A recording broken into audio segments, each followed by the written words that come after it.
This is the tutorial on how to use the Denneroll. So there are two main parts of the Denneroll.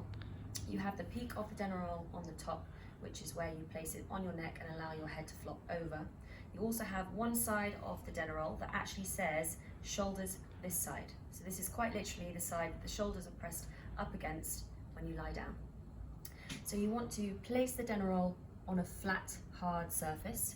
It's really important that the surface isn't soft like a yoga mat or any other material, because if the surface is too soft, you'll lose the effectiveness of the Denneroll.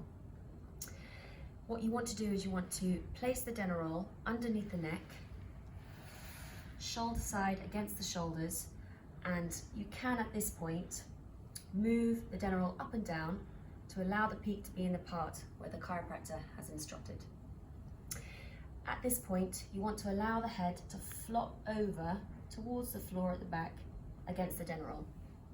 It's really important here that the head is not actually touching the floor. If it is touching the floor, you're going to be losing the effect of gravity. So if it is, you need to put the Denneroll on top of a book or a harder material so that you create more space and the head isn't touching the floor. At this point, you also want to make sure that the legs are down, not bent. You can have the hands on the tummy, but it's better if you put them out to the side, palms up, and you take some deep breaths into your belly.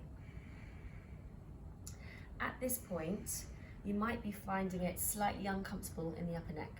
It can be a little bit painful, slightly challenging. It is important to remember that we are actually changing the structure of the spine. So it is normal to get a little bit of discomfort, but it's important to actually follow the time that's on your user guide, working up the minutes day by day. On average, you should be working up to about 15 minutes a day.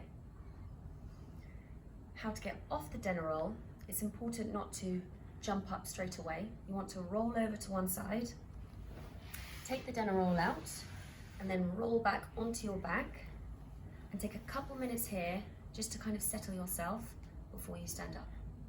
And that is how to use the Denneroll.